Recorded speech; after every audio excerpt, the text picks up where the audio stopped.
Le Saint-Esprit confirme toujours la parole et révèle Jésus. Premier test. Le Saint-Esprit confirme toujours la parole et révèle Jésus. Quand le Saint-Esprit est derrière une activité, il y aura toujours confirmation de la parole et révélation. Le deuxième niveau de discernement est de discerner ce que fait le Saint-Esprit. Discerner ce que fait le Saint-Esprit. Ou discerner les activités qui sont initiées par le Saint-Esprit. Produites par le Saint-Esprit. Discerner ce que fait le Saint-Esprit. C'est le deuxième niveau de discernement. Discerner ce que fait le Saint-Esprit. La plupart des gens n'ont pas été formés pour savoir quand c'est le Saint-Esprit qui est derrière une chose.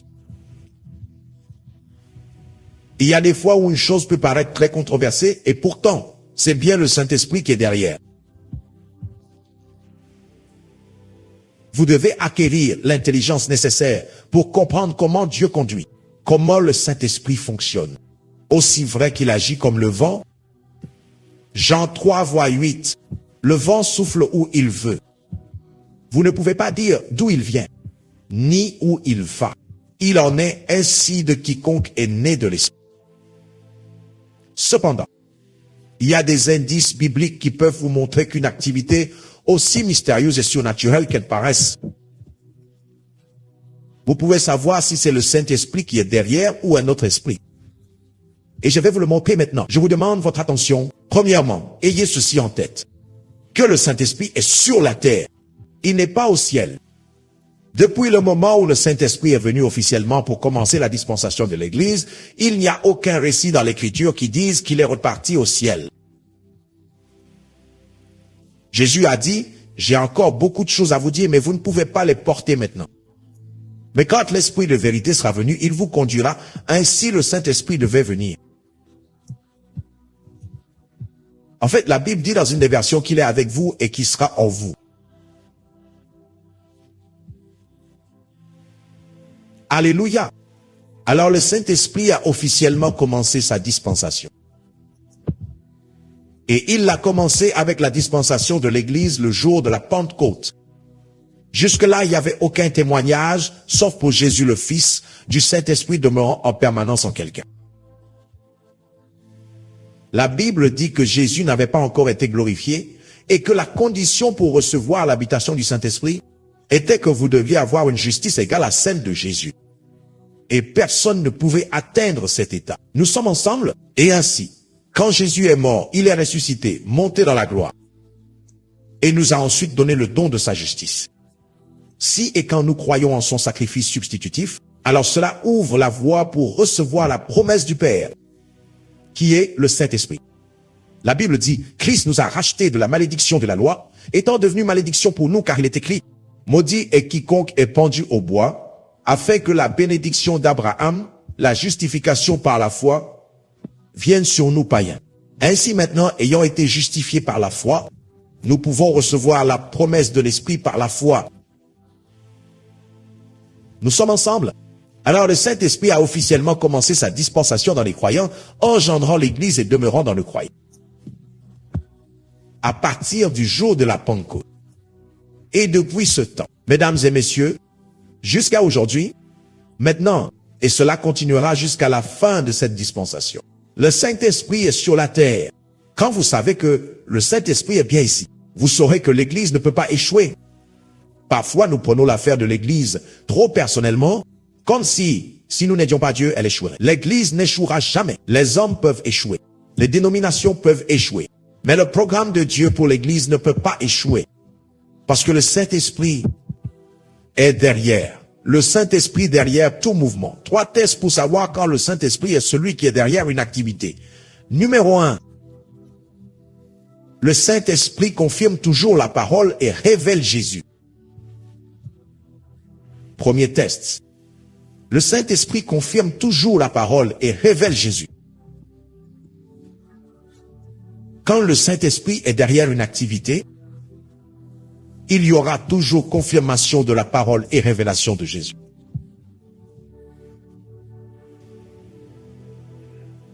Partout où vous voyez les Écritures confirmées, partout où vous voyez la parole de Dieu s'accomplir dans la vie d'un individu, d'un peuple, c'est produit par le ministère du Saint-Esprit. Le Saint-Esprit confirmera toujours la parole et révélera toujours Jésus. Puis-je vous donner le numéro 2? Ne l'oubliez pas. Ne l'oubliez pas. Ne l'oubliez pas. Numéro 2. Chaque fois, Actes chapitre 8, verset 5. La Bible dit que Philippe descendit à Samarie et là il prêcha le Christ aux gens. Pour vous montrer que c'était le Saint-Esprit qui était derrière.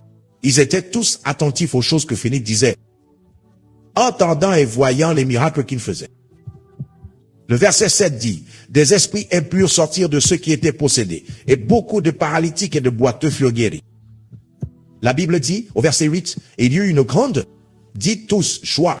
Vous voyez l'un des fruits de l'esprit là? Un parfum qui accompagnait le mouvement de l'esprit. Une grande joie. Avez-vous vu la même chose arriver au geôlier? Dans Actes chapitre 16, après que le geôlier ait reçu la bonne nouvelle, le même homme qui voulait se suicider, mais quand l'évangile est venu à lui, à sa famille, il y eut de la joie. Si vous ne regardez qu'à la puissance et que vous ne trouvez pas les fruits de l'esprit, vous serez trompé et induit en erreur. Nous sommes ensemble. Surveillez toujours la manifestation du fruit de l'esprit.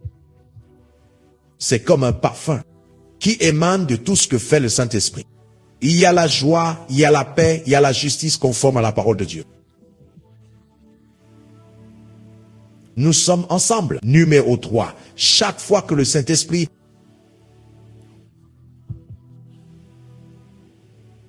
est impliqué dans une chose, elle finit toujours, écoutez ceci, elle finit toujours par révéler la gloire de Dieu. Dans la vie des hommes, le Saint-Esprit est celui qui soutient la dignité. Il finit toujours par révéler ou engendrer la gloire de Dieu. Quand le Saint-Esprit est derrière quoi que ce soit, la gloire de Dieu doit finalement en ressortir et se manifester à travers la vie de ces individus. Maintenant, laissez-moi vous dire ceci. Ces procédés peuvent parfois sembler controversés. Comme dire à Naaman d'aller se laver cette fois. Peut-être que si j'avais été celui qui évalue cette situation, j'aurais sûrement appelé, comment s'appelle-t-il? Élisée, un devin. Je dirais, Élisée, tu dois aller vérifier quel esprit t'a conduit. Parce que cela, je ne pense pas que ça vienne de Dieu. Ou encore, lorsque Jésus lui-même a craché par terre et a pris de la salive pour mettre sur les yeux des gens. Maintenant, laissez-moi vous dire, mesdames et messieurs, il y a un équilibre à avoir et je veux que vous écoutiez très attentivement. Il y a beaucoup de personnes, à cause des extrêmes que nous trouvons dans la Bible quant à l'opération de l'esprit parfois. Il y a beaucoup de personnes dans le corps de Christ, malheureusement au Nigeria et à travers l'Afrique, qui ont introduit beaucoup de pratiques extra-bibliques. Et ils leur ont donné une approbation en disant que le Saint-Esprit agit de manière mystérieuse. Je suis d'accord, mais laissez-moi vous dire ceci. Tout ce qui réduit la dignité humaine n'est pas une bénédiction. Nous sommes ensemble. Le moment où la dignité humaine a été réduite dans la Bible, lorsqu'un homme est devenu comme une bête, cela était enregistré comme un jugement. Ce n'était pas une bénédiction. Tout ce qui transforme les hommes, le sommet de la création de Dieu, pour les faire devenir comme des bêtes. Que ce soit par des pratiques qui ont lieu dans l'Église. Nous sommes ensemble. Il y a certaines pratiques dans le corps de Christ qui, honnêtement, doivent être rapidement revues et doivent cesser. Les pratiques manipulatrices, non pas par l'Esprit de Dieu. Je ne parle même pas des excès comme déshumaniser des hommes et en parler. Ceux-là sont déjà exclus d'office. Mais il y a d'autres pratiques plus subtiles. Tout ce qui manipule les hommes, qui usurpe leur volonté. Je vous le dis, le mouvement de l'esprit ne force jamais les gens au-delà de leur volonté. Quand le Saint-Esprit est celui qui orchestre une chose, il doit y avoir un accord. Nous sommes ensemble maintenant. Le salut est le don le plus élevé, le plus noble et le plus grand que Dieu ait donné à l'homme. Et même au prix de votre destinée éternelle, Dieu ne vous forcera pas à être sauvé. Dieu peut insister auprès d'un homme. Mais quand vous choisissez, par un acte de votre volonté, de le rejeter, il respectera votre volonté. Nous sommes ensemble. Si je vous dis, donne-moi 20 néras, et vous devez me les donner de force, Et si vous ne donnez pas, vous mourrez. Ainsi parle le Seigneur. Vous voyez ça, c'est de la manipulation. Vous pouvez juger les esprits immédiatement parce que numéro un, la peur. Vous voyez? Vous ne trouvez pas le fruit de l'esprit là. Quand un ange apparaît aux hommes, que leur dit-il d'abord? Ne craignez point. Il est humain d'avoir peur, mais ne craignez point. Beaucoup des pratiques qui ont lieu et qu'on prétend attribuer au Saint-Esprit. Vous voyez que premièrement, elles ne confirment pas la parole. Deuxièmement, elles ne révèlent pas Jésus-Christ. Vous trouvez rarement Jésus révélé là. Nous sommes ensemble maintenant. Très, très important. En plus de cela, nous ne trouvons pas le fruit de l'esprit. C'est pourquoi je vous ai dit que le ministère d'enseignement dans ce ministère, par la miséricorde de Dieu, quel que soit ce que je vous enseigne, cela ne peut pas vous laisser avec la peur ou le doute, ni vous laisser briser. La fin en est la victoire, parce que l'esprit de Christ est l'esprit de victoire. Si je vous enseigne sur l'enlèvement, je ne vais pas vous laisser effrayer, vous demandant, alors, cela veut dire que je suis déjà perdu. Cela signifierait qu'un autre esprit m'a manipulé. À la fin, je dois vous laisser avec l'assurance du salut et vous montrer le chemin du repos qui apprend maintenant, louer le nom du Seigneur. Il y a beaucoup de pratiques subtiles et manipulatrices que nous attribuons à l'Esprit de Dieu, mais en les examinant à travers le prisme de la parole de Dieu, ce n'est pas le Saint-Esprit. Un homme bon peut être influencé par plusieurs esprits. Vous pouvez faire des choses que vous croyez sincèrement être de Dieu. Mais quand vous l'examinez à la lumière de la parole, parfois cela vient d'un mauvais mentorat. Un disciple sincère suit aveuglément son mentor et se retrouve dans des problèmes. Chaque fois, le Saint-Esprit élève la dignité humaine. Pendant un moment, il peut y avoir des pratiques qui n'ont pas de sens. Écoutez, ne me comprenez pas mal. Par exemple, que signifie crier? Que signifie sauter? Que signifie rouler par terre? Si vous voyez cela immédiatement, cela peut sembler une atteinte à la dignité humaine. Mais c'est un mystère. Ceux qui sont en Christ le comprennent. La fin de cela, c'est la gloire. Vous comprenez que le processus peut parfois sembler controversé. Il peut vous rendre puéril. Il peut vous rendre enfantin. Mais à la fin, il élèvera votre dignité. Il élèvera votre dignité, Paul et Silas. Priant et chantant en prison. Ça ressemble à une insulte à l'intelligence. Ce qu'une personne intelligente devrait faire, c'est essayer de se faire des amis avec le geôlier. Mais eux, ils ont prié, ils ont chanté. Et finalement, la dignité fut restaurée.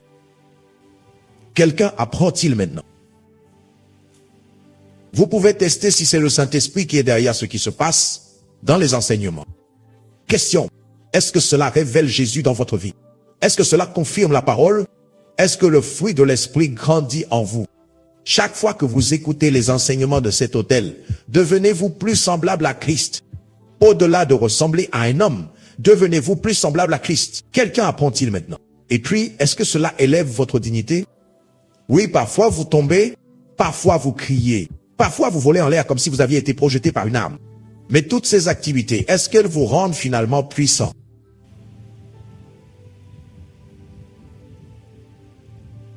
Il y a beaucoup de gens, avec tout le respect, qui s'asseyent sur des supposées grâces. Et plus ils restent, plus ils deviennent autre chose. Ils ne sont pas comme Christ. Le fruit de l'esprit ne sort pas des sermons, ne sort pas des principes et des pratiques. Je peux vous dire ceci avec l'autorité de l'Écriture. Il y a le droit de questionner l'esprit qui influence ses opérations. Lorsqu'il s'agit du ministère de l'erreur et du ministère de la séduction, il y a deux catégories. Il y a des personnes qui sont volontairement des séducteurs. Ils ne sont pas de Dieu. Ils sont manipulateurs. Ils sont des marchands. Malheureusement, encore une fois, nous ne pouvons que prier pour que Dieu les amène à la connaissance du salut. Mais il y a des gens qui sont sincères, mais qui ne savent pas eux-mêmes qu'ils sont manipulés à différents niveaux. Je vais vous donner un exemple. Vendre une idée de haine, cela n'apporte pas la gloire de Dieu. Vous ne rachetez jamais un peuple par la haine. Vous pouvez être sincère, vous pouvez être sincère, vous pouvez être loin et vous pouvez, à travers vos douleurs, à travers vos échecs, à travers vos préjugés et vos sentiments, donner accès à un esprit démoniaque, à une partie de votre compréhension.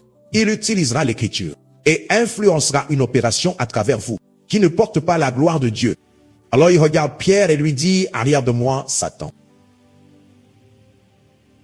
Vous serez transformés. Sa gloire sera révélée lorsque l'Esprit... Je vais encore le chanter une fois.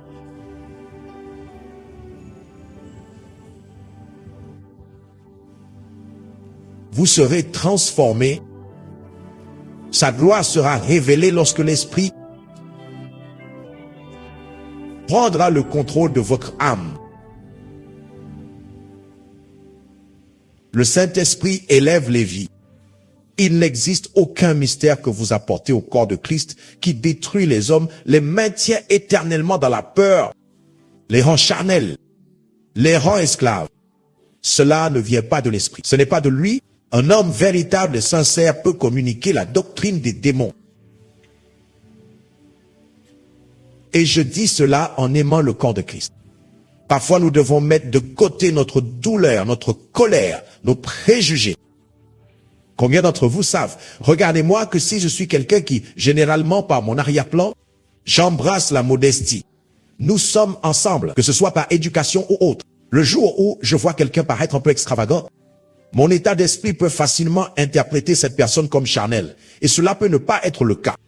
C'est juste que vous êtes une personne différente et parfois nous permettons à nos sentiments culturels, sentiments philosophiques, de compromettre l'intégrité de l'écriture.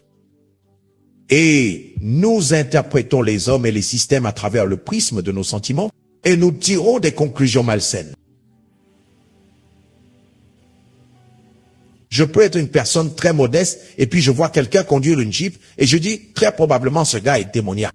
Ce n'est pas l'Esprit de Dieu. Et je peux être un homme de Dieu très loin, mais cette déclaration ne vient pas de Dieu. Une chose que les gens doivent savoir, c'est que l'esprit de l'homme peut accueillir l'opération de plusieurs esprits. Vous n'avez pas besoin d'être possédé, mais Satan cherche toujours une opportunité pour s'infiltrer dans votre esprit et vous dire des choses et vous pousser à faire des choses. Et si vous ne comprenez pas la parole de Dieu, je vous le dis sincèrement, mesdames et messieurs, vous tomberez victime de certaines choses. Vous appellerez ce que Dieu fait démoniaque et parfois vous appellerez ce que Dieu ne fait pas venant de Dieu. Simplement parce que cela correspond à votre schéma. Alléluia. Je vous donne un exemple si j'appelle un jeune homme maintenant.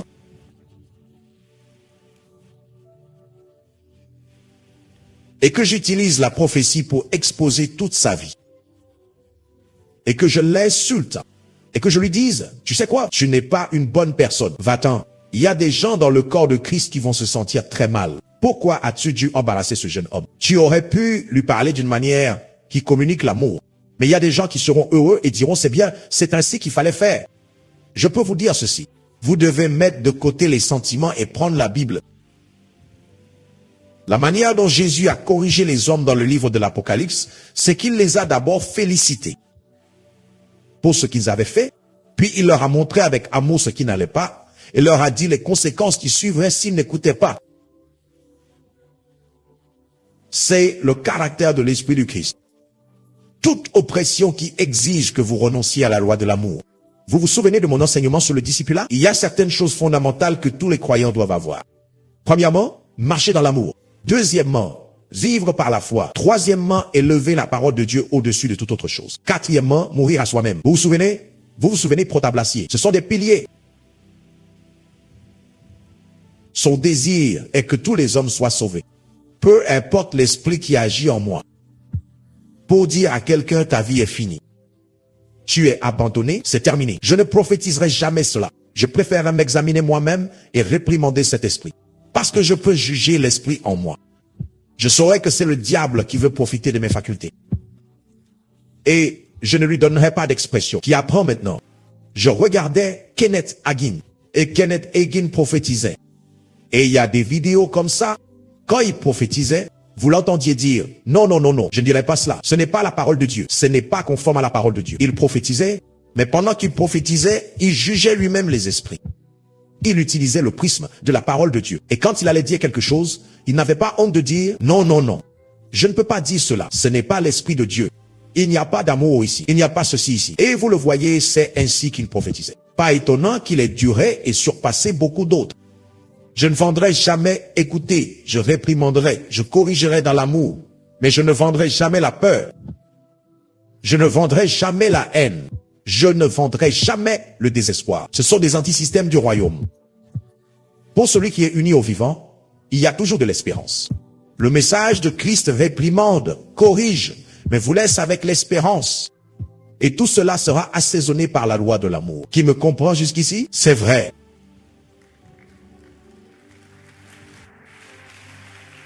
Alors vous voyez, quand nous aidons le corps de Christ à mûrir, il y a 3 groupes auxquels nous avons affaire. Numéro 1, il y a ceux qui malheureusement ont compromis leur foi, qui ne sont même pas de Christ au départ. Ou bien numéro 2, ils ne se sont pas vraiment soumis à l'influence dirigeante du Saint-Esprit. La première catégorie, c'est celle qui attire le plus d'attention.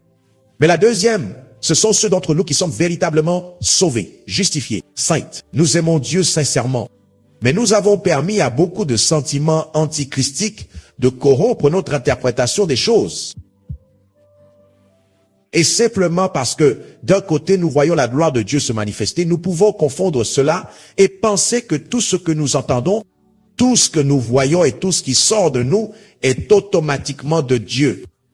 C'est un mensonge. La Bible dit que chacun s'examine soi-même. Il parlait aux croyants. Il est possible que le diable me suggère quelque chose à dire ou un comportement d'une certaine manière qui n'est pas conforme à Christ. C'est ainsi que vous restez attaché à la parole de Dieu. Qui apprend maintenant, c'est très important. C'est très important, très important. Très important, si vous ne comprenez pas cela, vous détruirez beaucoup de vies innocemment. Non pas en faisant volontairement le mal, mais en n'étant pas correctement aligné à la manière dont le Saint-Esprit agit. L'Esprit de Dieu est appelé l'Esprit de vie. Répétez après moi. Dites l'Esprit de vie. Dites-le encore. Dites l'Esprit de vie. Esprit. La Bible dit, l'amour de Dieu a été répandu dans nos cœurs par le Saint-Esprit. Le Saint-Esprit n'approuve pas les gens pour les laisser dans l'état de péché ou dans la licence, ou la mondanité, ou la négligence. Mais son approche n'est jamais faite de haine, son approche n'est pas faite de rejet, ce n'est pas ainsi qu'il agit.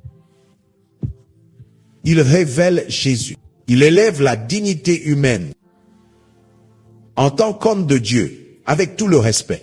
Si j'appelle quelqu'un et que je l'insulte et que je cherche à le déshumaniser, je peux être un homme de Dieu sincère, mais cette opération ne vient pas de l'Esprit de Dieu.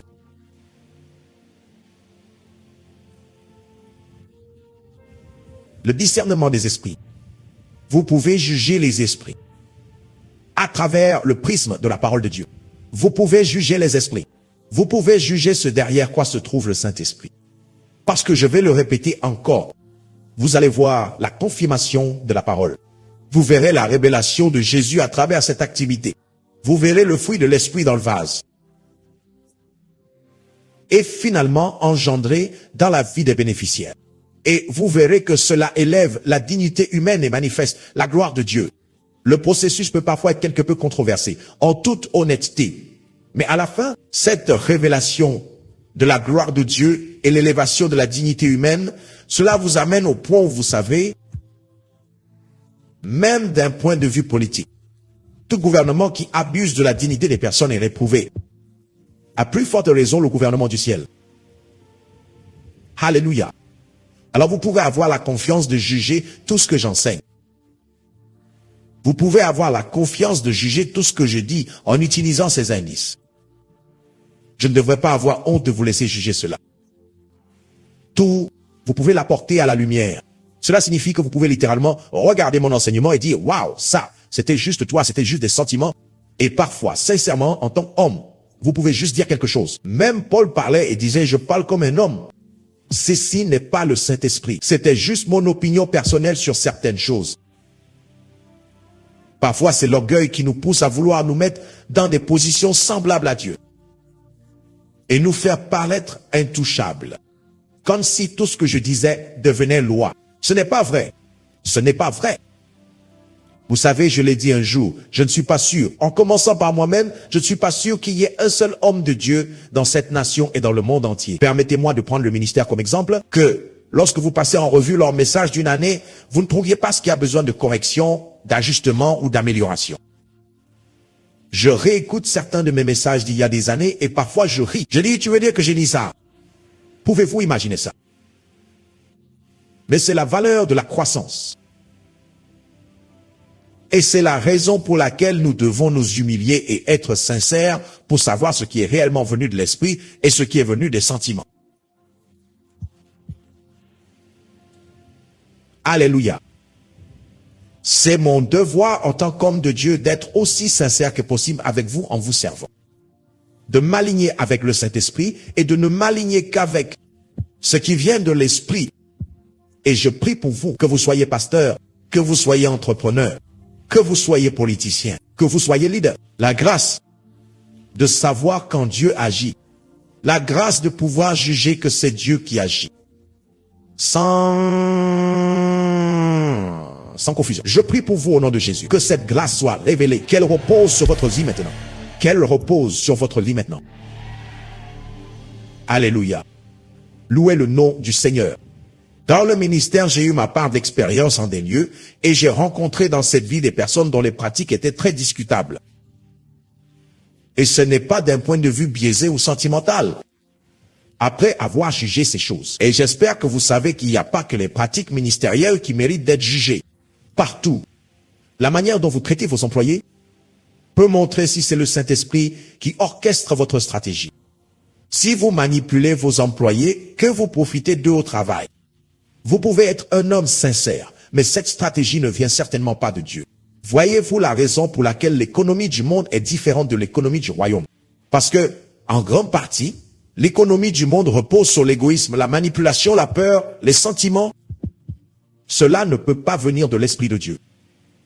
Laissez-moi passer au point suivant rapidement car je veux que nous prions. Mon Dieu, alors discerner ce que fait le Saint-Esprit, c'est le numéro 2.